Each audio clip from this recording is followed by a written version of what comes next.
कुछ सिनेरियोज पर based question से आप डील करते हैं रूट्स को लेकर। तो हम उन पर जो भी सिनेरियोज बनते हैं, पॉसिबिलिटीज बनती हैं, उन्हें डिस्कस कर लेते हैं एक दफ़ा।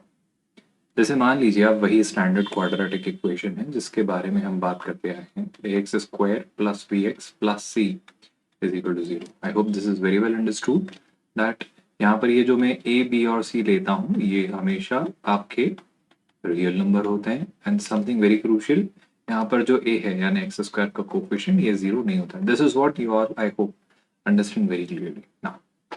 अगर मैं कुछ केसेस आपको समझाने की कोशिश करूं, जैसे मान लो एक केस हम एक्सप्लोर करते हैं कि आपके रूट्स जो है वो इक्वल हैं मैग्नीट्यूड में, बट सिग्नेचर उनका ऑपोजिट है। What I am trying to make you understand is एक रूट तो अल्फा है लेकिन दूसरा रूट मान लो माइनस अल्फा है। आई होप दोनों रूट्स हैं आपके जो कि एक्चुअली अल्फा और माइनस अल्फा है। इन दैट केस क्या होगा बताओ। पहली बात तो यही कि दोनों रूट्स एग्जिस्ट करते हैं, दोनों रूट्स इक्वल हैं, मतलब ऑफ कोर्स रियल होंगे।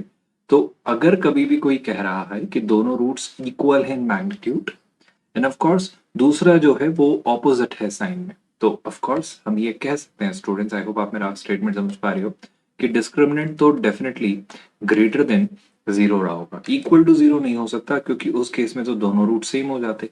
ये दोनों रूट सेम नहीं है, ये मैग्नीट्यूड में इक्वल है बट साइन तो ऑपोजिट है। और इसके साथ साथ एक और कंडीशन ट्रू होगी स्टूडेंट्स, अगर आप मेरी बात समझ पा रहे हो, कॉमन सेंस भरी बात, कि सम ऑफ द रूट्स जो होगा यानी अल्फा और माइनस अल्फा का सम वो जीरो होगा। Which means can I conclude जो सम ऑफ द रूट्स होता है वो क्या होता है, वो मेरे लॉजिक से तो माइनस बी अपॉन ए होता है। और माइनस बी अपॉन ए का जीरो होना मतलब बी का जीरो होना। तो मैं इस बात को फाइनली क्या ऐसे कंक्लूड कर सकता हूं कि आपका डिस्क्रिमिनेंट ग्रेटर देन जीरो होगा और बी जीरो होगा। कब? जब दोनों रूट्स इक्वल हैं in terms of magnitude, but जो दूसरा रूट है वो ऑपोजिट साइन कैरी करता है। आई होप ये स्टेटमेंट आपको समझ आए। सो इस तरीके से हम अलग अलग पॉसिबिलिटीज आज एक्सप्लोर करेंगे।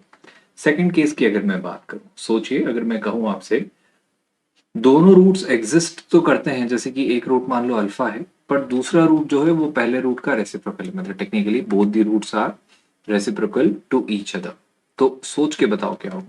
आई होप आप समझ पा रहे हो, इस बार भी संभावनाएं वही हैं कि जब ऐसा होगा कि दोनों रूट्स एग्जिस्ट तो करते हैं पर एक रूट अल्फा है तो दूसरा रूट वन बाय अल्फा है। ये तब ही पॉसिबल है कि पहली बात तो दोनों आपके कैसे हो भाई, रूट्स एग्जिस्ट करे मतलब आपका D greater than zero. I hope ये बात आप समझ पाए। तो पहली कंडीशन तो यही है कि डिस्क्रिमिनेंट ग्रेटर देन जीरो। और इसके साथ साथ मेरा कहना है, अगर मैं आपसे प्रोडक्ट ऑफ द रूट्स पूछूं यानी alpha into one by alpha निकालने को कहूं, तो आपको नहीं लगता वो वन हो जाएगा। इसका मतलब क्या है, प्रोडक्ट ऑफ द रूट्स क्या होता है sir? Product of the roots होता है सी अपॉन ए। तो अगर सोच के देखो सी अपॉन ए ही वन हो गया, मतलब क्या मैं ऐसा नहीं कहूंगा कि जो सी है वो बेसिकली ए हो गया, यानी d greater than equal to zero होगा और ए और सी इक्वल होंगे। कब? जब हमारे रूट्स जो हैं जनाब वो एक दूसरे के रेसिप्रोकल हों। आई होप ये बात आप समझ पा रहे हैं।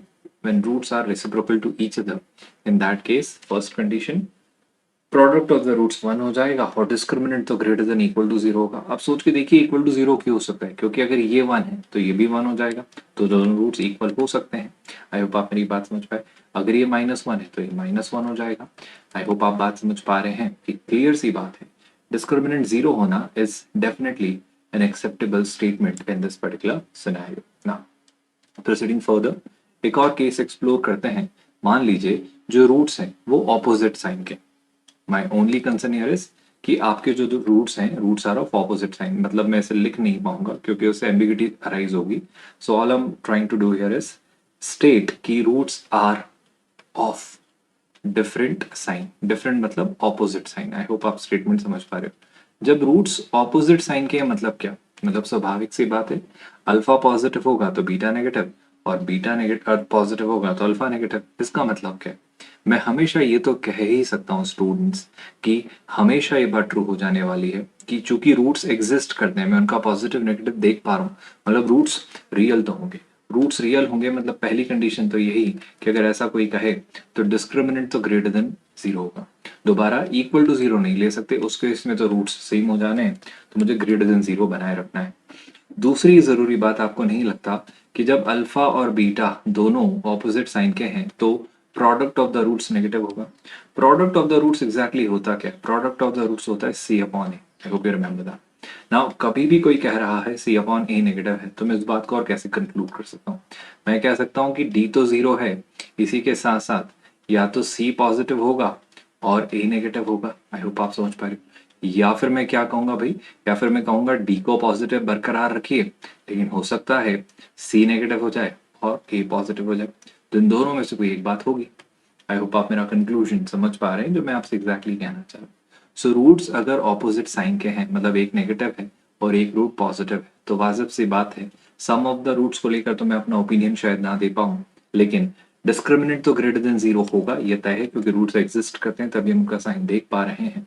और दूसरी जरूरी बात कि इनका product product of the roots I am talking about, ये डेफिनेटली नेगेटिव होगा, यानी सी अपॉन ए आपका नेगेटिव होगा, यानी सी और ए में से कोई एक नेगेटिव और कोई एक वाजिब सी बात है पॉजिटिव रहा जरूर होगा।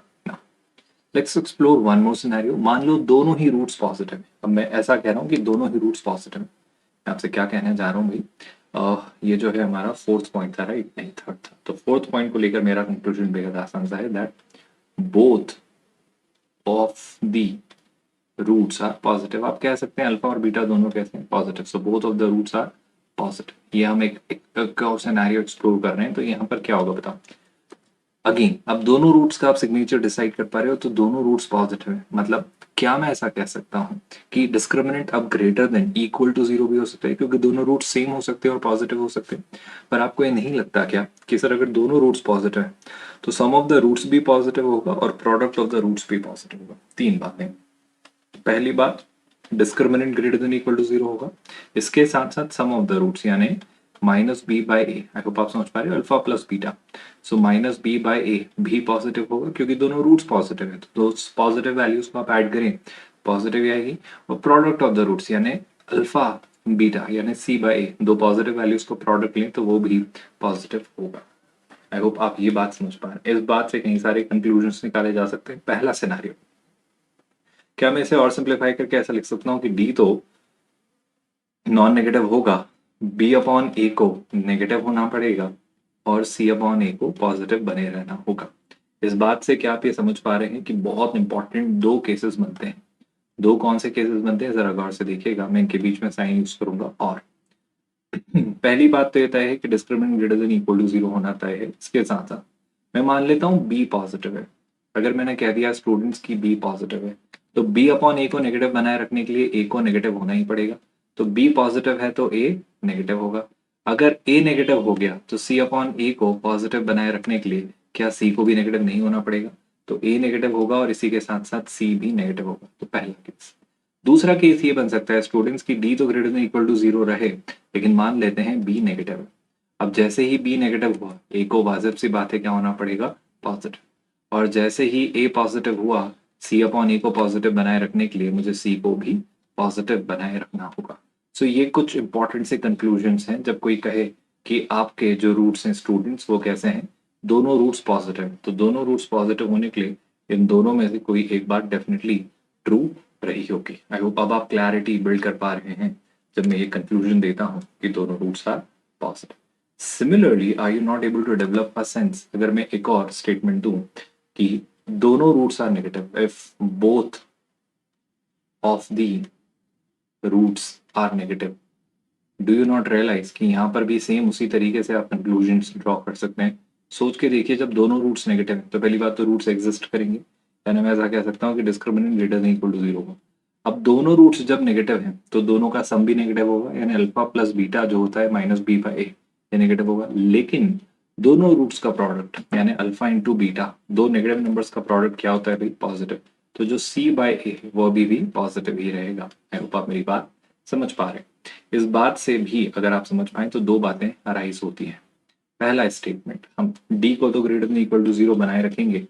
आप ऐसे सोच के देखिए कि यहां से मैं इसे सिंप्लीफाई करके आई होप आप समझ पा रहे हो, ऐसे लिख सकता हूं that D should be greater than equal to zero and b by a should be positive and c by a should also be positive. What is the conclusion of this? गौर से देखिएगा, ऐसे कंक्लूड कर सकते हो कि बताओ अगर मान लो मैं यहाँ पर जो ये ए है इसे पॉजिटिव मान लेता हूँ, तो अगर d greater than equal to zero है और ए जो है वो पॉजिटिव है तो बी को भी पॉजिटिव होना पड़ेगा। आई होप आप समझ पा रहे हैं। और सोच के देखिए, अगर ए पॉजिटिव है तो सी को भी पॉजिटिव होना पड़ेगा। ये पहला कंक्लूजन। या फिर क्या हो सकता है, पहली बात तो वही कि डी तो ग्रेटर देन इक्वल टू 0 होगा। मान लेता हूं ए नेगेटिव। सोच के देखिए, अगर ए नेगेटिव है तो बी को भी कैसा होना पड़ेगा भाई, बी को भी नेगेटिव होना पड़ेगा, और ए नेगेटिव है तो सी को भी नेगेटिव होना पड़ेगा। बड़ा ही इंपॉर्टेंट सा कंक्लूजन है, अगर आप समझ पा रहे हैं। जब दोनों रूट्स नेगेटिव हों तो ए बी सी तीनों ही पॉजिटिव होंगे, या फिर ए बी सी तीनों ही नेगेटिव होंगे। और इसके साथ एक जरूरी बात कि डी का तो ग्रेटर देन इक्वल टू 0 होना तय ही है। आई होप अब आप बातें समझ पा रहे हैं जो मैं आपको कहना समझाना चाह रहा हूं ना। कोई कहे at least one of the roots is positive. आप सोच के देखो, at least one of the roots is positive का क्या मतलब होता है। मेरा स्टेटमेंट ये नहीं है कि दोनों रूट्स पॉजिटिव हैं, मेरा स्टेटमेंट है at least one of the roots is positive. इस बात को आप कैसे समझते हैं जब मैं कहता हूं कि कोई एक रूट पॉजिटिव है? इस बात को क्या आप ऐसे नहीं समझते हैं कि ये जो होगा ये यूनियन होगा, मतलब और होगा किस किस का, सुनिएगा बस। या तो exactly one root is positive. अब exactly one root is positive कब होता है, सोच के बताइए। Exactly one root is positive होने का मतलब है किसी के साथ साथ जो एक रूट है वो नेगेटिव रहा होगा। यानी वो केस हो गया जब एक रूट पॉजिटिव है और एक रूट नेगेटिव है। आई होप आप समझ पा रहे हो। ये कौन सा केस है, ये वाला केस है जो हमने डिस्कस किया था, that roots are of different sign. तो एक रूट पॉजिटिव और एक रूट नेगेटिव। और दूसरा सिनेरियो क्या, कि या तो ऐसा हो जाए या फिर क्या हो जाए, दोनों ही रूट्स पॉजिटिव हो जाए, क्योंकि उसने एक रूट को मिनिमम पॉजिटिव कहने को कहा है। तो या तो एक रूट पॉजिटिव हो एग्जैक्टली, या फिर both of the roots positive हो। आई होप आप मेरा स्टेटमेंट समझ पा रहे हैं। So either one root is exactly one root is positive or both of the roots are positive. तो आपको ऐसा क्यों नहीं लग रहा है कि आपको टेक्निकली यहाँ पर यूनियन लेना है किस किस केस का स्टूडेंट्स? केस 3 का जो हमने एक्सप्लोर किया था, जब हमने ये वाली कंक्लूजन पर बात की थी कि आपका जो डी है, आई होप आपको याद आ रहा है, roots are of different sign. तो या तो ऐसा हो जाए, आई होप ये बात आपको याद है। सो पहला स्टेटमेंट हमारा यही होगा कि या तो ऐसा हो जाए, आई होप आप समझ पा रहे हैं, या फिर कैसा हो जाए स्टूडेंट्स, या फिर जो है both the roots are positive. और both of the roots are positive के लिए हम ऑलरेडी अपना कंक्लूजन दे चुके हैं। मैं कह रहा हूँ इतने कंडीशंस याद रखने के बजाय बेहतर ये होगा कि आप ये बात समझें कि चीजें कैसे अप्लाई हो रही हैं। आपको अगर चीजें कैसे अप्लाई हो रही हैं समझ आ गया तो कहानी बहुत मुश्किल नहीं है, मेरा यकीन मानिए। सो या तो कुछ ऐसा होगा, आई होप आप समझ पा रहे हैं, या तो कुछ ऐसा होगा, या फिर कुछ ऐसा होगा, या फिर कुछ ऐसा होगा। सो इन तीनों केसेस से जो आंसर्स आएंगे उनका आप यूनियन लेंगे। मैं कहूंगा इतनी मेहनत करने के बजाय एक और आसान तरीका है, वो हम रादर डायरेक्टली अपने क्वेश्चंस के दौरान डिस्कस करेंगे ना। If I were to talk about another case, क्या और केसेस बन सकते हैं? सोच के देखो, मैं कहूँ at least one of the roots is negative. मैं क्या कह रहा हूँ भाई, at least one of the roots is negative. Do you not think ये भी अपने लास्ट सिनेरियो को ही रेप्लिकेट करता है? अगर एक और पर्सपेक्टिव से सोचा जाए, at least one of the roots is negative का मतलब क्या है? या तो ऐसा हो जाए सर कि एग्जैक्टली एक रूट नेगेटिव हो, सो इधर exactly one root is negative, मतलब दूसरा रूट डेफिनेटली कैसा हो, पॉजिटिव, यानी both of the roots are of opposite sign वाला केस आ गया। या फिर क्या, या फिर both of the roots are negative. तो आपको ऐसा नहीं लग रहा है दो सिनेरियोज लेने हैं और उन दोनों को क्या कर लेना है, क्लब और के साथ, मतलब उनका क्या ले लेना है, यूनियन। तो exactly one root is negative मतलब क्या, दोनों roots are of opposite sign. ये हमारा केस आ गया जो कि हमने यहाँ एक्सप्लोर किया। सो either this would happen. I hope आप मेरी बात समझ पा रहे हो। सो या तो ऐसा रहा होगा कि जो हम कह रहे हैं इसे आप इस तरीके से सोच पाए जो यहाँ पर हम लिखकर समझने की कोशिश कर रहे हैं। आई होप चीजें मुश्किल नहीं लग रही। या तो ऐसा हो जाए, या फिर क्या हो भाई, या फिर सर दोनों ही रूट्स नेगेटिव हो जाए। और दोनों ही रूट्स नेगेटिव होने का केस हम ऑलरेडी यहाँ पर एक्सप्लोर कर चुके हैं। अगर आपको ये वाली अपनी लर्निंग याद है तो, कि दोनों ही रूट्स नेगेटिव इस पर्टिकुलर केस में हुए थे। सो आई होप आप बखूबी समझ पा रहे हैं कि हम किस तरफ जा रहे हैं। अगेन आई वुड रिपीट और इंसिस्ट कि आपको इस तरीके से नहीं याद करने की या रटने की जरूरत नहीं है। अगर आप थोड़ा सा कॉमन सेंस अप्लाई करेंगे क्वेश्चंस के दरमियान तो आप इन्हें और अच्छे से वर्कआउट कर लेंगे। विद दैट क्या कुछ और केसेस भी बन सकते हैं? बेशक बन सकते हैं। जैसे मानो मैं कहूँ जो बड़ा रूट है मैग्नीट्यूड में, आई रिपीट, जो बड़ा रूट है मैग्नीट्यूड में वो पॉजिटिव साइन का है। सोच के देखो इसका क्या मतलब होगा। मैं जो अगला केस बना के दे रहा हूँ आपको वो लेट्स से केस है 8, इफ द ग्रेटर और larger root in magnitude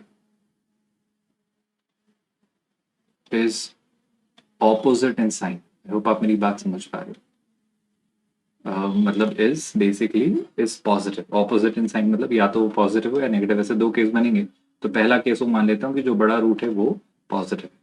I hope आप मेरा स्टेटमेंट, मतलब मैं कह रहा हूँ कि एक रूट है बीटा और एक रूट है अल्फा। आई होप आप समझ पा रहे हो। तो जो बीटा है वो जीरो से छोटा है और जो अल्फा है वो जीरो से बड़ा है, पहली बात। लेकिन इसमें एक और बात यह है कि यहाँ पर जो बड़ा रूट है यानी जो मैग्नीट्यूड वाइज देखा जाए तो इसके साथ एक और कंडीशन ये है कि जो अल्फा का मॉड है वो बेसिकली बीटा के मॉड से बड़ा है। इस लाइन को बड़े यू नो डिटेल के साथ समझिएगा अगर आप मेरी बात समझ पाए तो। अल्फा का मॉड बीटा के मॉड से बड़ा होना मतलब जैसे कि मान लो अल्फा 5 है तो बीटा -3 होगा। लेकिन यहाँ पर ऐसा नहीं हो सकता कि अल्फा जो है वो +7 हो और बीटा जो हो जाए वो -10 हो जाए, क्योंकि देखो -10 का मॉड 10 है और 7 का मॉड 7 है। तो जो बड़ी वैल्यू है वो पॉजिटिव रूट होनी चाहिए, मतलब ये वाला पेयर हम नहीं लेंगे। अगर आप मेरी बात समझ पा रहे हैं बखूबी क्लैरिटी के साथ, है ना। तो आई होप ये स्टेटमेंट अगर समझ आता है तो आगे बढ़ते हैं। मतलब जो बड़ा रूट है मैग्नीट्यूड में वही आपका पॉजिटिव है, बस इतनी सी बात मैंने कहनी चाहिए। इसका क्या मतलब होगा सर? अरे भाई वाजिब सी बात है, अगर ऐसा होगा तो क्या होगा। पहली बात, दो रूट्स हैं और एक रूट नेगेटिव और एक रूट पॉजिटिव है, तो एक रूट नेगेटिव और एक रूट पॉजिटिव वाला केस लग जाएगा जब दोनों roots are opposite in sign. पर सोच के देखो, यहाँ से एक और बात समझ के आती है कि जब आप अल्फा प्लस बीटा निकालेंगे तो अल्फा प्लस बीटा में ये पॉजिटिव है नेगेटिव है, पर पॉजिटिव जो है वो मैग्नीट्यूड में बड़ा है, तो ये वैल्यू जो आएगी जो कि टेक्निकली होगी -b/a। Do you not think ये जो होगी ये पॉजिटिव होगी, क्योंकि अल्फा बड़ा है बीटा से मैग्नीट्यूड में भी। आई होप आप मेरा स्टेटमेंट समझ पा रहे हो बहुत क्लैरिटी के साथ। सो यहाँ पर मैं ऐसे कह सकता हूँ अगर -b/a पॉजिटिव है मतलब b/a डेफिनेटली नेगेटिव होगा। इसी के साथ साथ चूंकि अल्फा और बीटा ऑपोजिट साइन के हैं, आई होप आप समझ पा रहे हो, अल्फा और बीटा ऑपोजिट साइन के हैं, यानी आप समझ पा रहे होंगे कि अल्फा इंटू बीटा जो प्रोडक्ट ऑफ द रूट्स है वो c/a होता है, वो नेगेटिव होगा क्योंकि ऑपोजिट साइन के हैं। मतलब इसके साथ एक और कंडीशन लग जाएगी कि c/a नेगेटिव होगा, तो b/a भी नेगेटिव होगा और c/a भी नेगेटिव होगा। इस बात को थोड़ा और कंसोलिडेट बेशक किया जा सकता है कि मैं ऐसा कह सकता हूँ क्या कि दोबारा वही बात, यहाँ से एक इंपॉर्टेंट सा कंक्लूजन जो आप निकाल सकते हैं वो ये कि दो बातें सर। कौन सी दो बातें? पहली बात, मान लेते हैं ए पॉजिटिव है, तो ए पॉजिटिव हुआ तो बी को कैसा होना पड़ेगा भाई? बी को होना पड़ेगा नेगेटिव। और ए पॉजिटिव है, आई होप आप समझ पा रहे हैं, तो सी को भी कैसा होना पड़ेगा भाई? नेगेटिव। आई होप मैं कंफ्यूज नहीं कर रहा हूँ और आप समझ पा रहे हैं। दूसरा केस या तो ऐसा हो या फिर क्या हो सकता है भाई? सर ऐसा हो सकता है कि ए जो है वो नेगेटिव रहा, आई होप आप सुन रहे हैं, और जो ए नेगेटिव रहा तो बी को कैसा होना पड़ेगा भाई? पॉजिटिव। और वही बात यहाँ कि ए नेगेटिव रहा तो सी को भी कैसा होना पड़ेगा? पॉजिटिव।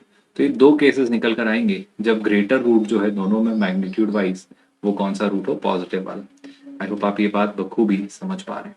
क्या और भी कुछ केसेस आ सकते हैं? यही ग्रेटर रूट वाला लॉजिक मैं नेगेटिव के लिए भी लगा सकता हूँ। ध्यान से सुनिएगा, जो मैग्नीट्यूड में बड़ा रूट है मान लो नेगेटिव हो तो क्या होगा सर? स्वाभाविक सी बात है, ध्यान से सुनिएगा। जो इफ मैं लिख देता हूं the greater root in magnitude is negative, तो जो बड़ा रूट है मैग्नीट्यूड वाइज अगर हम बात करें तो मान लो वो नेगेटिव है तो क्या होगा? तो मेरा दोबारा आपसे ये कहना है कि मान लो बीटा है नेगेटिव और अल्फा है पॉजिटिव, आपको समझाने के लिए लिखते हैं।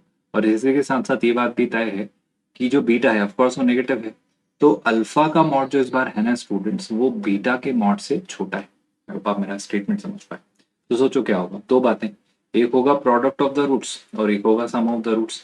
आप ही बताओ क्या होने वाला है sir? Product of the roots, दोनों रूट्स ऑपोजिट साइन के इसलिए क्या होगा? नेगेटिव। और सम ऑफ द रूट्स, अब सोचो आप, अल्फा जो है और जो बीटा है इन दोनों में मैग्नीट्यूड वाइज बड़ा कौन है? बीटा। और बीटा का साइन कैसा है? नेगेटिव। तो अल्फा प्लस बीटा भी कैसा होगा? नेगेटिव। आई होप आप सोच पा रहे हो मेरा स्टेटमेंट बड़ी क्लैरिटी के साथ। यानी अल्फा अपॉन बीटा यानी c/a नेगेटिव होगा और अल्फा प्लस बीटा यानी -b/a भी नेगेटिव होगा।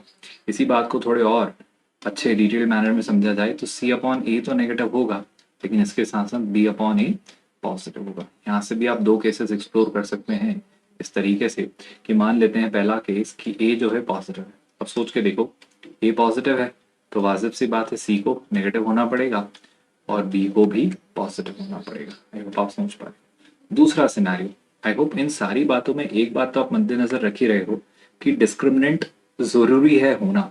मतलब इन दोनों केसेस में जब रूट्स निकल रहे हैं, आई होप आप ये बात मेरी क्लियरिटी के साथ समझ पा रहे हो कि जैसे यहाँ पर ये जो हमने केस एक्सप्लोर किया, जैसे ये वाला केस जो था ग्रेटर रूट वाला, इनमें ये तो तय है कि अगर ग्रेटर रूट मैग्नीट्यूड में पॉजिटिव है तो डिस्क्रिमिनेंट तो जरूरी है निकलना। मतलब इन सब केस का जो सुपर सेट है वो ये कि डिस्क्रिमिनेंट तो greater than equal to zero चाहिए ही चाहिए दोनों ही केस में। आई होप आप बात समझ पा रहे हो। और मैं कहूंगा इक्वल भी नहीं चलेगा क्योंकि उस केस में तो रूट्स इक्वल हो जाएंगे, तो एक नेगेटिव और एक पॉजिटिव, मतलब डिस्क्रिमिनेंट तो ग्रेटर देन जीरो चाहिए ही चाहिए, चाहे आप ये केस अप्लाई करें या ये केस अप्लाई करें।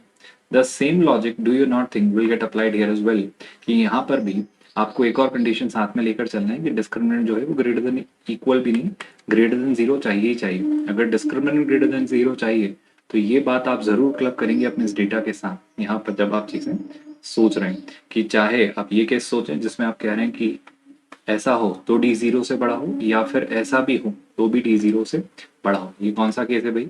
मान लो ए नेगेटिव है।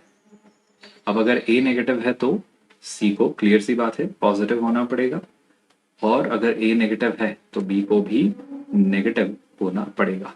तो इस तरीके से आप ये दो अलग अलग केसेस एक्सप्लोर करेंगे अगर आप मेरी बातें समझ पा रहे हैं कि या तो ऐसा हो, अच्छा बीच में क्या आएगा भाई? बीच में आएगा और, या फिर ऐसा हो जो हम यहाँ डिस्कस कर रहे हैं। तो ये कुछ बातें हैं जो आपको पता हो तो क्वेश्चन हम आसानी से सॉल्व कर पाएंगे। कुछ और केसेस भी अगर बनते हैं तो सोच के देखो, अगर एक रूट वन है, एक रूट क्या है वन, तो वैसे तो हम डिस्कस कर चुके हैं, पर मान लो ये सिनेरियो पर अगर मैं बात करूं आपसे कि एक रूट मान लो वन है, तीन केसेस और एक्सप्लोर करते हैं कि एक रूट जीरो है तो क्या होगा, एक रूट वन है तो क्या होगा, या दोनों ही रूट्स जीरो हैं तो क्या होगा। आप सोचो, अगर मैं आपके सामने एक केस रखता हूं जो केस कुछ इस तरीके से, दैट अल्फा और बीटा जो दोनों रूट्स हैं वो जीरो हो गए। आप सोच के बताओ क्या होगा।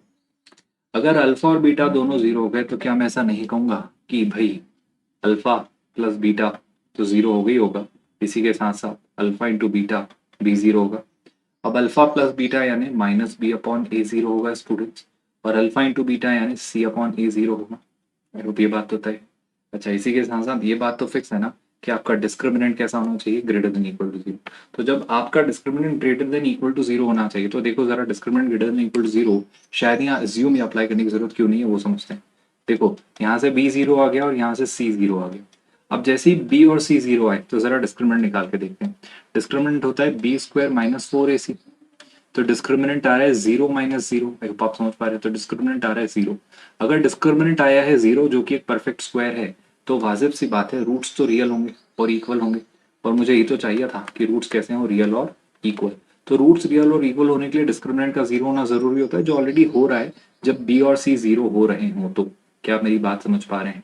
आई होप आप मेरी बात क्लैरिटी के साथ समझ पा रहे हैं। तो यहाँ पर मेरा कंक्लूजन यही है कि दोनों रूट्स अगर जीरो हो, दोनों रूट्स अगर मुझे जीरो चाहिए तो चाहिए ये कि बी और सी दोनों कैसे हो जीरो। आप सोच के देखो एक ऐसी इक्वेशन जिसमें बी और सी जीरो हो कैसी दिखेगी, वो दिखेगी a x square plus b x plus c equal to zero, तभी तो ये होगा। तो वो इक्वेशन कुछ इस तरीके से आपको दिखेगी। जरा इस बात को थोड़ा सा हम पुराने अपने दो सिनेरियोज में भी अप्लाई करके देखते हैं। देखो जरा, यहाँ पर हमने एक सिनेरियो एक्सप्लोर किया था कुछ इस तरीके से जहां हम कह रहे थे कि डिस्क्रिमिनेंट ग्रेटर देन जीरो होना चाहिए। देखो डिस्क्रिमिनेंट अगर इस केस में मैं निकालता हूं तो क्या निकलेगा बताओ। डिस्क्रिमिनेंट आएगा बी स्क्वायर माइनस फोर ए सी। अब देखो बी नेगेटिव है तो मैं ऐसा बोल सकता हूँ क्या बी स्क्वायर तो पॉजिटिव होगा। अच्छा ए पॉजिटिव है सी नेगेटिव है, ए पॉजिटिव है और सी नेगेटिव है तो ये प्रोडक्ट नेगेटिव होगा, but negative into negative positive, और दो पॉजिटिव क्वांटिटीज का सम पॉजिटिव ही होता है। सो आपको ऐसा नहीं लगता कि डी एनीवे यहाँ पे पॉजिटिव ही होगा, तो मुझे डी को कंसिडर करने की जरूरत नहीं है। आई होप आप समझ पा रहे हो कि यहाँ पर अगर मैं डी को पिक्चर में नहीं भी लाऊं तो भी काम चल जाएगा। Same logic gates applied here. आप सोच के देखिए, यहाँ पर मैं कह रहा हूँ डिस्क्रिमिनेंट निकालना है बी स्क्वायर माइनस फोर ए सी। तो देखो बी पॉजिटिव है, बी पॉजिटिव है मतलब बी स्क्वायर पॉजिटिव है, ए नेगेटिव है सी पॉजिटिव है मतलब ये नेगेटिव है, पर नेगेटिव नेगेटिव पॉजिटिव और पॉजिटिव प्लस पॉजिटिव पॉजिटिव। सो दोनों ही केसेस में आपका डी अपने आप पॉजिटिव हो जा रहा है, जिसको मुझे करने की जरूरत नहीं है अगर मैं ये और ये कंडीशन फुलफिल कर दूं तो। आई होप आप मेरी बात समझ पा रहे हो। तो कोई डी ग्रेटर देन जीरो लगाने की जरूरत नहीं है। सेम स्टेटमेंट हम नाइन्थ स्टेटमेंट में भी लगा सकते हैं कि डी जीरो ना भी हो तो चलेगा। देखो कैसे, डी का जीरो नहीं भी होना चलेगा, क्योंकि बाय डिफॉल्ट जब आप ये कंडीशंस फुलफिल करोगे तो डी अपने आप, सॉरी डी का जीरो नहीं, डी का जीरो से बड़ा होना अपने आप होगा। क्योंकि सोचो डी क्या होता है सर, डी होता है बी स्क्वायर माइनस फोर ए सी। दोबारा वही बात, अरे भाई बी पॉजिटिव है तो ये पॉजिटिव है, ए और सी ऑपोजिट साइन के हैं तो नेगेटिव होगा, और नेगेटिव नेगेटिव पॉजिटिव हो जाएगा तो डी अपने आप पॉजिटिव होगा। सेम यहाँ देख लो, बी नेगेटिव है पर बी स्क्वायर तो पॉजिटिव होगा, है ना। माइनस ए और सी ऑपोजिट साइन के हैं तो ए और सी आपके बाय डिफॉल्ट पॉजिटिव हो जाएंगे, तो बी स्क्वायर और ए सी का ये टेक्निकली सम होना है, इस वजह से आपकी ये वैल्यू भी पॉजिटिव होगी। तो डी को पिक्चर में लाने या कंसिडरेशन में लाने की जरूरत 8th 9th और 10th केस में कहीं से कहीं तक है ही नहीं। अगर एक और बात में समझो, जो रूट्स हैं आपके इस इक्वेशन के, उनमें से एक जीरो है, सिर्फ एक ही रूट जीरो है, मतलब दोनों रूट्स जीरो नहीं है, सिर्फ एक ही रूट जीरो है, तो क्या सिनेरियो रहा होगा। मतलब लेट्स से मुझे दोनों रूट्स तो नहीं पता है पर एक रूट जीरो है, तो मैं ऐसा कह सकता हूँ कि अगर एक रूट जीरो है तो दूसरा रूट क्या है, बीटा। तो आप मुझे बताओ, क्या मैं कह सकता हूँ जो सम ऑफ द रूट्स होता है वो क्या होता है अभी, sir sum of the roots होता है माइनस बी बाई ए। तो वाजिब सी बात है, अगर अल्फा जीरो है तो बीटा क्या हो जाएगा, बीटा हो जाएगा माइनस बी बाई ए। उस केस में बताओ प्रोडक्ट ऑफ द रूट्स क्या होगा, अल्फा बीटा, जो कि होता है सी बाई ए। अब अगर अल्फा जीरो है तो सी बाई ए कितना होगा, सी बाई ए हो जाएगा जीरो। मतलब क्या मैं कह सकता हूँ कि सी को जीरो होना तय है। मतलब आपसे जो मैं बहुत जरूरी बात कहना चाह रहा हूँ वो ये कि अगर आपके दोनों रूट्स में से कोई एक रूट नेगेटिव जीरो है और दूसरा रूट कुछ है, मतलब जीरो भी हो चलेगा मुझे नहीं पता, पर नॉन जीरो भी चलेगा, तो उस केस में जो दूसरा रूट होगा वो माइनस बी बाई ए होगा, पहली बात अगर एक रूट जीरो है तो। और दूसरी बात, उस इक्वेशन में आपको सी नहीं दिखेगा, मतलब कांस्टेंट टर्म जीरो होगी। मतलब वो इक्वेशन कुछ ऐसी दिखेगी, a x square plus b is equal to zero, sorry a x square plus b x is equal to zero. अब देखो एक्स की वैल्यू जीरो के लिए सेटिस्फाई हो रहा है और एक्स आप कॉमन ले लें तो दूसरा रूट माइनस बी बाई बे ए आपको मिलेगा। आई होप आप ये बात समझ पाए। एक और सिनेरियो एक्सप्लोर करते हैं, जैसे कि मान लो आपके पास एक रूट वन है। Now what we are exploring is, let's assume that one of the roots is one, तो दूसरा रूट बीटा ही है। तो मैं फिर से वही बात कहता हूँ कि सम ऑफ द रूट्स क्या होगा, sir sum of the roots होता है माइनस बी बाई ए। मतलब आप सोच के देखिए, वन प्लस बीटा हो जाता है माइनस बी बाई ए, यानी बीटा कितना हो जाना है sir, beta clearly minus b by a minus one हो जाएगा। अगर आप मेरी बात समझ पा रहे हो तो। पर मैं इसे इस पर्सपेक्टिव से सोचने के बजाय अगर ऐसे सोचूं तो गौर से देखना, बड़ी मजेदार सी बात कहने जा रहा हूँ, जिससे आप एक बहुत क्रूशियल सा कंक्लूजन निकालेंगे। सम ऑफ द रूट्स के बजाय प्रोडक्ट ऑफ द रूट्स को लेकर आपका क्या विचार है। अरे भाई, एक रूट अल्फा और एक रूट बीटा है तो प्रोडक्ट ऑफ द रूट्स होता है सी बाई ए। अब हमें ये रूट तो पता है ना कि अल्फा कितना है, वन, तो क्या मैं ऐसा कह सकता हूँ कि जो बीटा होगा वो कितना हो जाएगा, सी बाई ए। तो अगर एक रूट वन है तो दूसरा रूट आपका हो जाता है सी बाई ए, पहली लर्निंग। दूसरी लर्निंग, क्या मैं ऐसा कह सकता हूँ कि अल्फा प्लस बीटा यानी वन प्लस बीटा, अगर आप समझ पा रहे हो। दूसरी लर्निंग इसके साथ साथ मैं ये भी कह सकता हूँ कि अल्फा प्लस बीटा हो जाता है माइनस बी बाई ए, यानी मैं कह सकता हूँ क्या, अल्फा तो वन है तो वन प्लस बीटा कितना हो जाना है, minus b by a. By the way beta की वैल्यू कितनी है, बीटा की वैल्यू सी बाई ए, अगर उसे मैं यहाँ रखूँ तो हो जाएगा one plus c by a is equal to minus b by ए।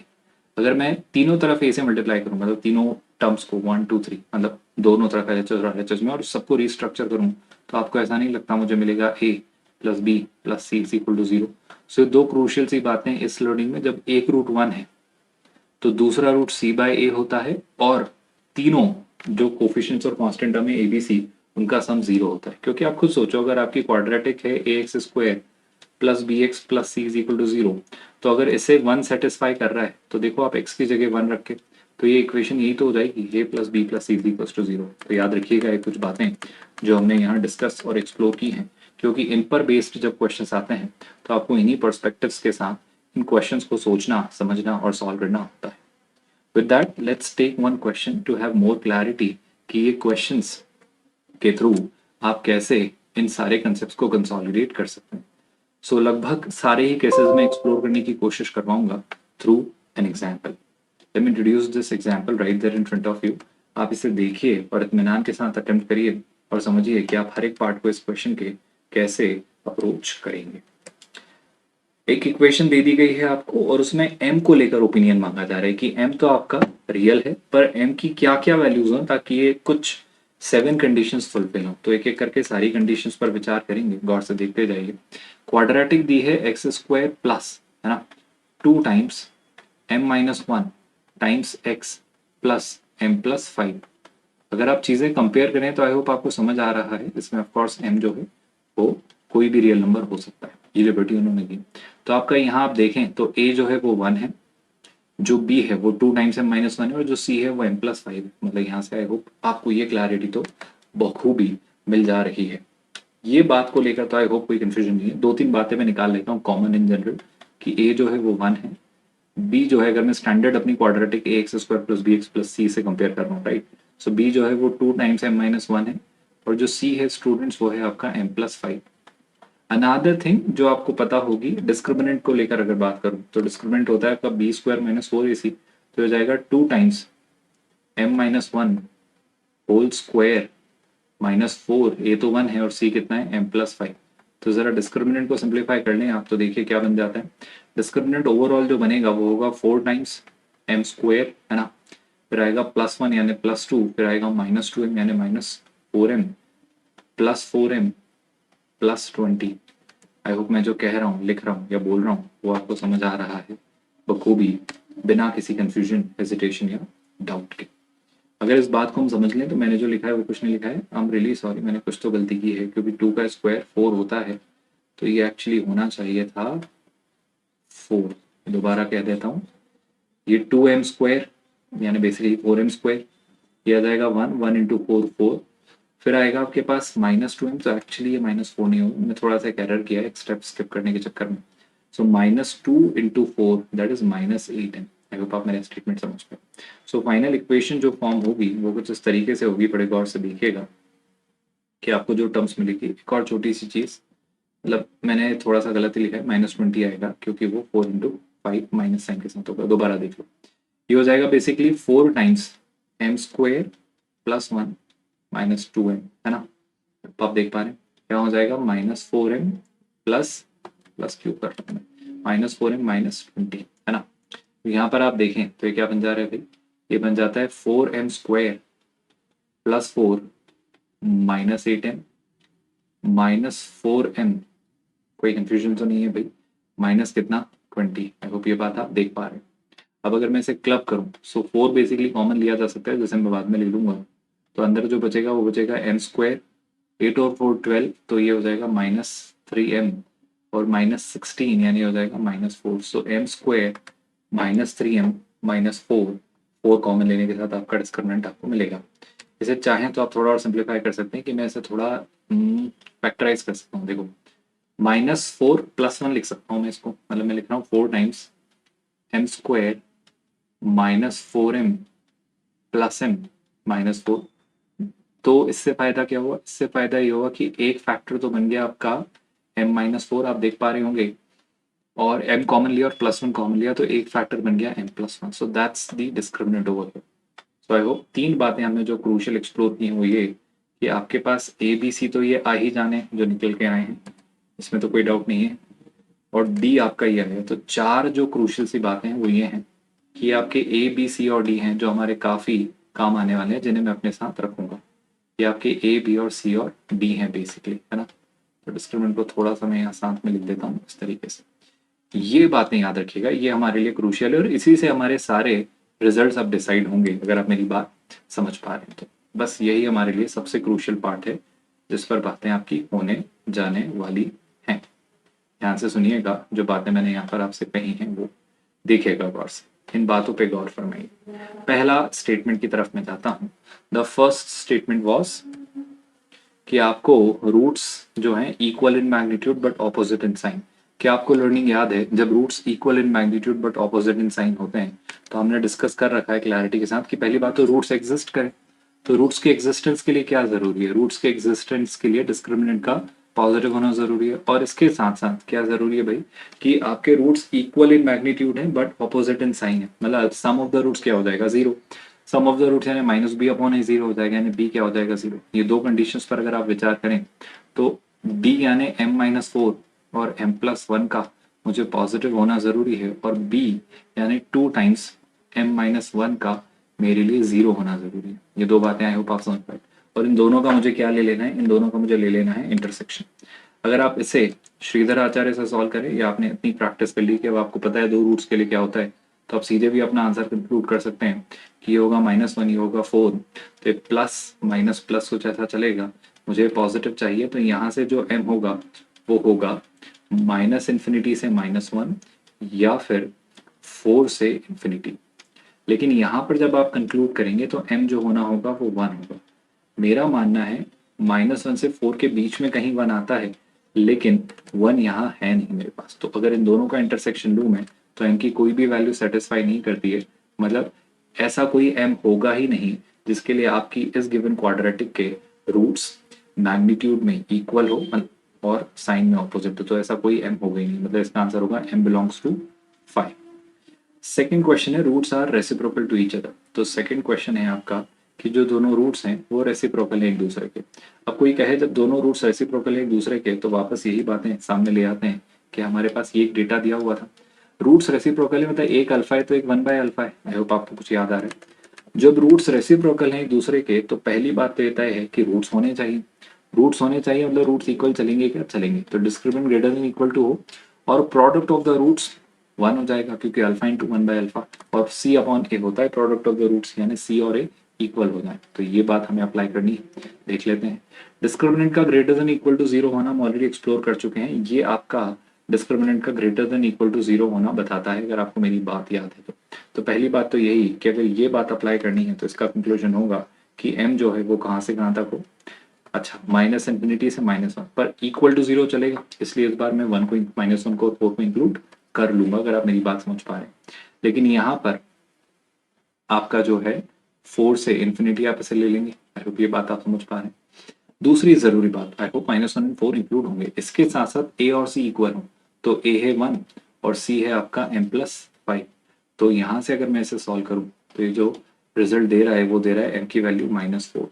अब अगर मैं इसमें और इसमें इंटरसेक्शन निकालूं, क्योंकि एंड का मतलब होता है इंटरसेक्शन, कॉमन वैल्यूज, तो -4 मेरे इस वाले पार्ट में एक जगह फॉल कर रही है।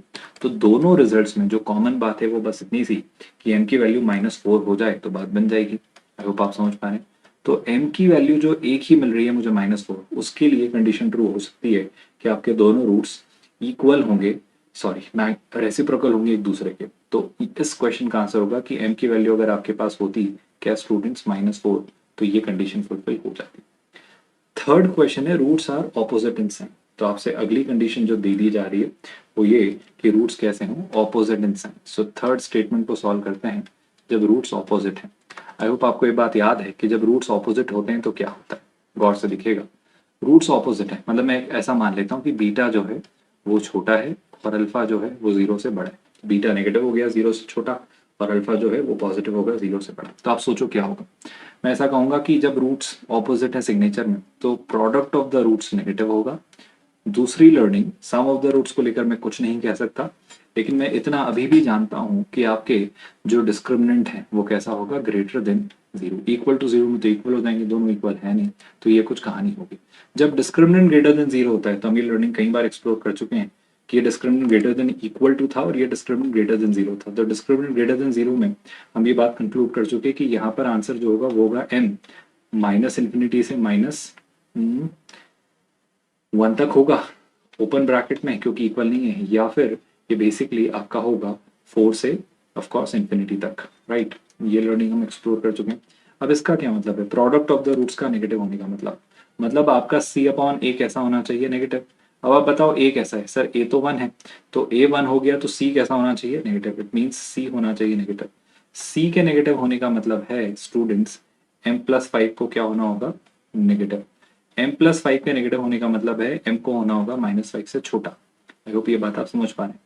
तो एक कह रहा है m -1 से छोटा हो या 4 से बड़ा हो, और एक कह रहा है m -5 से छोटा हो। तो मैं क्या कहूंगा? दोनों का इंटरसेक्शन विल बी कि फाइनल कंक्लूजन है m जो है वो -5 से छोटा हो, मतलब m जो होगा वो होगा -∞ से -5। ये केस वो है जब आपके पास कुछ इस तरीके से ये सिनेरियो बनेगा कि आपका जो एक रूट है जनाब वो पॉजिटिव और एक रूट नेगेटिव। मतलब इस क्वेश्चन का आंसर होगा कि m जो है वो -∞ से -5 के बीच कुछ भी हो, तो हमारा काम हो जाना। आई होप ये बात आप समझ पा रहे हैं। इस लर्निंग को अगर आप याद रखें, सो नेक्स्ट सिनेरियो की तरफ हम बढ़ते हैं जो कहता है दोनों रूट्स आर नेगेटिव। अब आई होप आपको लर्निंग्स हमारी याद आ रही हैं जो सारी अभी तक हमने एक्सप्लोर की। अगला क्वेश्चन आपसे कह रहा है दैट दोनों रूट्स शुड बी नेगेटिव, है ना। एक क्वेश्चन आपके सामने रख देता हूँ। फिफ्थ पार्ट हम सॉल्व कर रहे हैं, सॉरी पहले हम फोर्थ पार्ट सॉल्व करते हैं, that both the roots are positive. So fourth part अगर मैं इस क्वेश्चन का सॉल्व करूँ, दोनों रूट्स नेगेटिव, मतलब मान लेते हैं अल्फा और बीटा दोनों ही कैसे हैं, नेगेटिव। अब अल्फा और बीटा इक्वल भी हो सकते हैं, सब चलेगा, बस दोनों कैसे हो, नेगेटिव। दोनों रूट्स नेगेटिव कब होते हैं जरा सोच के बताइए। सर दोनों रूट्स अगर नेगेटिव रखने हैं तो पहली बात तो यही, इसके लिए आपको ये चाहिए कि दोनों रूट्स हों, तो इक्वल भी हो चलेगा, पर दोनों रूट्स होना चाहिए, तो डिस्क्रिमिनेंट तो greater than equal to zero होना चाहिए। अब दोनों रूट्स नेगेटिव है मतलब क्या, मतलब सम ऑफ द रूट्स भी नेगेटिव होगा, आई होप आपको याद आ रहा है, और प्रोडक्ट ऑफ द रूट्स क्या होगा, positive. Sum of the roots मतलब minus b by a negative होगा, और प्रोडक्ट ऑफ द रूट्स यानी सी बाई ए पॉजिटिव होगा। ए कितना है भाई, सर ए तो है वन, तो माइनस बी बाय ए मतलब minus b upon one negative होगा, और सी बाय ए यानी सी बाय वन पॉजिटिव होगा। यानी बी को होना पड़ेगा पॉजिटिव, सी को होना पड़ेगा पॉजिटिव, और डिस्क्रिमिनेंट को भी होना पड़ेगा greater than equal to zero. ये तीन कंडीशंस इस क्वेश्चन में फोर्थ पार्ट में अप्लाई होंगी, होप आप समझ पाए। अब डी का greater than equal to zero हम ऑलरेडी एक्सप्लोर कर चुके हैं कि डी जो है वो माइनस इन्फिनिटी से माइनस वन तक होता है, या फिर आपका फोर से इन्फिनिटी तक होता है। यहाँ पर इक्वल भी है तो मैं माइनस वन और फोर को इंक्लूड कर लूंगा। आई होप ये बात आपको समझ आ रही।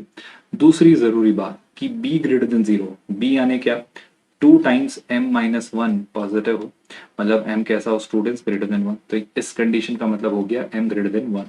सी पॉजिटिव हो, मतलब सी मतलब एम प्लस फाइव कैसा हो भाई, एम प्लस फाइव हो आपका पॉजिटिव, यानी एम कैसा हो भाई, एम हो माइनस फाइव से बड़ा। तो ये तीन बातें अगर मैं क्लब करूं तो इनसे क्या मिलता है वो सोचो। आपको अगर कंफ्यूजन होता है कि नहीं सर हम नहीं सोच पाते, तो ड्रॉ अ नंबर लाइन, उस पर कुछ पॉइंट्स ड्रॉ कर लो। जैसे कि आपके पास एक नंबर होगा माइनस फाइव, एक नंबर होगा माइनस वन, एक होगा वन और एक होगा four. Of course right hand side पर एक्सट्रीम है इन्फिनिटी और इधर माइनस इन्फिनिटी। देखो इसने क्या कहा, इसने कहा कि माइनस वन को इंक्लूड करते हुए माइनस वन से छोटे सारे नंबर्स चलेंगे। इसने क्या कहा, फोर को इंक्लूड करते हुए फोर से बड़े सारे चलेंगे। तो या तो ऐसा हो जाए, इसी के साथ साथ क्या हो कि m जो है वो वन से बड़ा हो, तो m का वन से बड़ा होना यहाँ दिखलाता है। और इसने ये कहा कि m जो है वो माइनस फाइव से छोटा हो, तो इसने ये कहा कि माइनस फाइव से छोटा होना यहाँ दिखलाता है। हम रिलीज, सॉरी मैंने उल्टा बोल दिया, माइनस फाइव से बड़ा, तो माइनस फाइव से बड़ा होना कुछ ऐसा होता है। आई होप आप देख पा रहे। अब इन तीनों का इंटरसेक्शन में ढूंढ रहा हूँ, किस किस का, इस लाइन का, इस लाइन का और इस लाइन का। तो मेरा मानना है जो तीनों का इंटरसेक्शन है वो मुझे कहाँ दिख रहा है, जहां पर तीनों लाइंस एग्जिस्ट करती हैं। तो मैं कह रहा हूँ तीनों लाइंस का इंटरसेक्शन ये वाला पोर्शन है, अगर आप देख पा रहे हो, क्योंकि इसमें ये लाइन भी है, ये लाइन भी है, और आपकी ये लाइन भी है। सो आई होप आप समझ पा रहे हो। आपके इन तीनों का जो इंटरसेक्शन होगा वो कंक्लूजन होगा कि एम जो होगा वो फोर से इंफिनिटी के बीच होगा, इंक्लूडिंग फोर। अगर आप मेरी बात समझ पाए तो आपके जो फोर्थ क्वेश्चन था that both the roots are positive, तो both of the roots are positive के लिए जो कंडीशन होनी चाहिए वो कुछ इस तरीके से आएगी कि आपके पास, आपको यहाँ पर फोर से बड़ा इसे रखना होगा अगर दोनों रूट्स आपको पॉजिटिव बनाए रखने हैं तो। आई होप आप समझ पा रहे हो कि हमने क्या किया। हमने ऑफकोर्स ए तो पॉजिटिव था ही, ये तो हमें तय था। बी को हमने क्या बनाए रखा, क्योंकि दोनों रूट्स आपके, अच्छा मैंने थोड़ा सा उल्टा कर दिया स्टूडेंट्स, मैंने शायद ये फोर्थ नहीं, मैंने नेगेटिव मानकर ही कर दिया, रियली रियली सॉरी। तो ये एक्चुअली हमने फिफ्थ क्वेश्चन पहले कर लिया है, हमने दोनों रूट्स नेगेटिव, मैंने ये पढ़ लिया था गलती से, रियली सॉरी। तो दोनों रूट्स मैं एक बार क्रॉस चेक जरूर कर लेता हूँ, देखो बनाया भी वही है मैंने। दोनों रूट्स नेगेटिव हैं तो डी तो होना पड़ेगा, लेकिन दोनों रूट्स का सम भी नेगेटिव होगा, प्रोडक्ट पॉजिटिव हो जाएगा, नेगेटिव इंटू नेगेटिव। तो किया बिल्कुल सब कुछ सही है, बस मैंने फिफ्थ क्वेश्चन का आंसर आपको पहले बता दिया। तो ये जो आंसर है ये फिफ्थ क्वेश्चन का है कि यहाँ पर एम की जो जरूरत होगी हमें वो बेसिकली फोर से बड़ा रखते हुए इन्फिनिटी तक ले जाने की होगी। चलो दूसरा केस समझते हैं। दूसरा केस यही था कि आपका जो m है स्टूडेंट्स, वो सॉरी m कैसा हो ताकि दोनों रूट्स पॉजिटिव हो। तो इस बारे में भी बात कर लेते हैं कि m कैसा हो ताकि दोनों रूट्स पॉजिटिव हो। अब हम फोर्थ क्वेश्चन सॉल्व करेंगे, मैंने थोड़ा सा उल्टा कर दिया है पहले फिफ्थ क्वेश्चन के लिए, है ना। तो अभी हम करने जा रहे हैं फोर्थ क्वेश्चन। जब कोई कह रहा है दोनों रूट्स पॉजिटिव हो, मतलब आप ऐसे सोच लीजिए कि अल्फा है, अल्फा से बड़ा मान लो बीटा है, और दोनों ही जीरो से बड़े हैं, कुछ ऐसा। तो सोचो क्या होगा, पहले या तो दोनों रूट्स हैं मतलब discriminant greater than equal to zero, इसके साथ साथ क्या दोनों पॉजिटिव हैं तो sum of the roots, I hope आप समझ पा रहे हैं, पॉजिटिव होगा। एंड इवन दोनों पॉजिटिव हैं तो प्रोडक्ट ऑफ द रूट्स भी पॉजिटिव होगा। इन बातों को क्लब करें तो डी ग्रेटर देन जीरो होने की बात तो हम डिस्कस कई दफा कर चुके हैं, पहले ये बात कर लेते हैं। माइनस बी बाई ए का पॉजिटिव होना जब ए वन है, तो माइनस बी का पॉजिटिव होना, और माइनस बी का पॉजिटिव होना कब होगा, जब बी नेगेटिव होगा।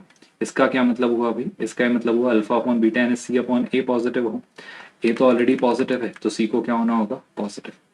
डी का greater than equal to zero हम ऑलरेडी डिस्कस कर चुके हैं, तब होता है जब आपका एम क्या होता है भाई, जब आपका एम माइनस इन्फिनिटी से -1 तक होता है, इक्वल लगा है तो इंक्लूड करेंगे -1 को, या फिर ये 4 से इन्फिनिटी होता है।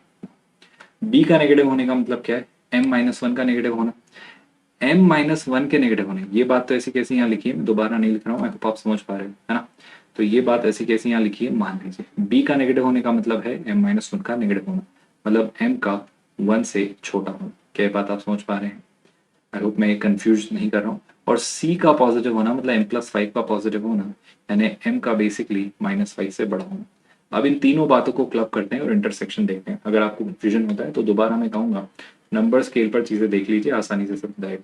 सो माइनस इन्फिनिटी से इन्फिनिटी के बीच में अगर आप नंबर्स को सोचें तो मुझे एक नंबर दिखता है बेसिकली -5, उससे बड़ा नंबर दिखता है -1, उससे बड़ा नंबर दिखता है 1 और उससे बड़ा नंबर दिखता है 4। अब आप गौर से देखिए क्या क्या चीजें हैं। ये कह रहा है -1 को इंक्लूड करते हुए -1 से छोटा हो, या फिर क्लियर सी बात है आपके पास ये नंबर 4 को इंक्लूड करते हुए 4 से बड़ा हो, तो कुछ ऐसा हो जाए। आई होप आप देख पा रहे हो। या फिर क्या हो भाई, m जो है वो 1 से छोटा हो। अब m जो है वो 1 से छोटा हो मतलब कुछ ऐसा हो जाए। आई होप आप सोच पा रहे हैं, m का 1 से छोटा होना मतलब ऐसा हो जाना, है ना। दूसरी जरूरी बात, m जो है -5 से बड़ा हो, तो m का -5 से बड़ा होना मतलब कुछ -5 से बड़ा होना ऐसा दिखाता है। अब तीनों का इंटरसेक्शन कहाँ दिख रहा है, अगर आप गौर से देखें तो तीनों लाइंस मुझे यहाँ दिख रही हैं, अगर आप ठीक से देख रहे हो तो मतलब मेरा जो आंसर होना चाहिए वो -5 से -1 के बीच होना चाहिए। क्या मैं -1 को इंक्लूड कर सकता हूँ, बिल्कुल तीनों जगह है -1, आप देख पा रहे हैं, लेकिन -5 एक जगह नहीं है तो यहाँ पर ये इंक्लूड नहीं होगा।